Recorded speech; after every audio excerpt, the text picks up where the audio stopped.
All right, welcome to The Explainer. Today, we're diving into something that sounds, well, kind of impossible. How financial tech companies are using one of the biggest social networks on the planet to find some of its absolute wealthiest users. I mean, seriously, how do you find a millionaire on a platform that pretty much everyone uses?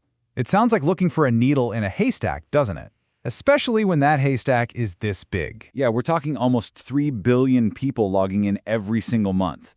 You'd think Facebook is built for, a mass market audience, not for pinpointing a super niche, super rich group of people. But here's the twist. For the world of fintech, that's financial technology, it's not about shouting to the whole crowd. It's all about precision.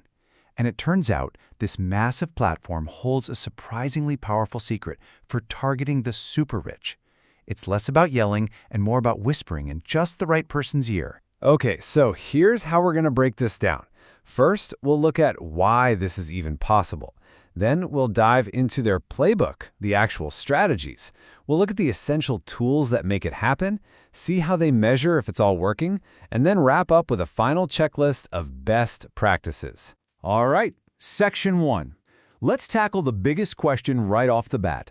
With all the exclusive country clubs and financial publications in the world, why would a cutting-edge fintech company even bother looking for wealthy clients on Facebook? Well, the answer really boils down to these 4 key advantages. First, the targeting is just surgical.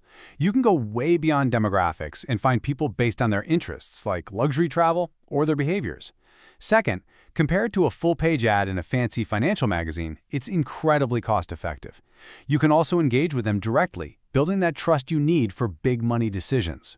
And finally, every single click gives you data to make your next ad even smarter. And this right here, this is the simple math that makes it so compelling. A 3-to-1 return on your ad spend is a powerful, powerful incentive. For any marketing team, that kind of efficiency is pretty much impossible to ignore, no matter how rich your target client is. So, we get the why. Now let's get into the really good stuff, the how.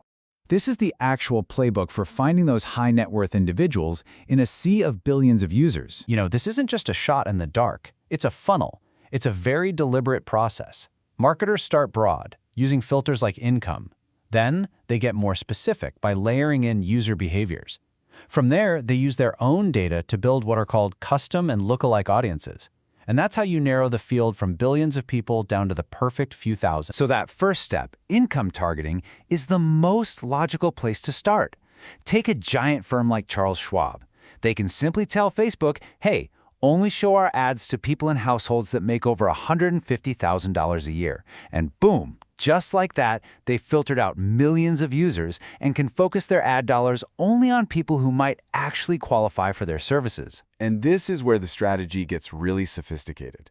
Custom audiences are all about re-engaging people you already know, say someone who visited your website. But lookalike audiences, that is the real growth engine. You can give Facebook a list of your absolute best customers, and its algorithm will go out and find brand new people who share hundreds of similar data points. It's like cloning your perfect client, and it's the key to scaling a high-end business. And you can see just how well that lookalike strategy pays off. A company like the robo-advisor Betterment saw their conversion rates, the number of people who actually signed up, jump by up to 30%. That's a massive performance boost, simply from finding the right new people. Of course, a great playbook is totally useless without the right tools to execute it. So let's open up the digital toolkit that makes all of this possible. The main tool here is the Facebook Ads Manager. Think of it as the mission control for absolutely every campaign. It's the dashboard where ads are built, budgets are set, and performance is tracked literally second by second. Now, working right alongside Ads Manager is something called the Facebook Pixel. Think of it as a tiny digital scout you place on your own website. It reports back on who visits and what actions they take, like filling out a form or reading about a specific investment fund. For a fintech company, that kind of intel is pure gold. It lets them serve the perfect follow-up ad to the right person at exactly the right time. So, having the right strategy and the best tools is one thing. But how do you actually know if any of it is working? I mean, are you making money or just lighting it on fire? That comes down to measuring what really matters. One of the most important metrics is your conversion rate. What percentage of people who click your ad actually take the action you want? And this chart shows just how massive the gap is between an average page and a great one. The top performers are converting at more than double the rate of an average one. That's huge. But really, the ultimate measure of success is your return on ad spend, or ROAS. It's a simple and kind of brutal calculation. How much money did you make for every single dollar you spent? In this example here, a 4-to-1 ROAS. That means the campaign isn't just working, it's a highly profitable engine for the business. Okay, let's wrap all this up with a simple checklist. These are the best practices that separate the truly successful campaigns from the ones that just end up wasting a ton of money. So what does it really take to win? It's a constant balancing act. You have to be creative and test everything, but you also have to be incredibly disciplined and stay compliant with strict financial laws. You have to give people real value with your content, not just a sales pitch, so you can build a brand that feels trustworthy.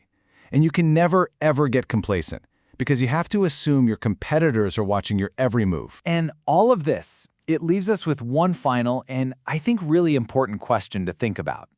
When advertising gets this precise, when companies can know our income and our interests so intimately, we have to ask, where's the line between helpful personalization and an invasion of privacy? It's a debate that's only going to get more and more intense.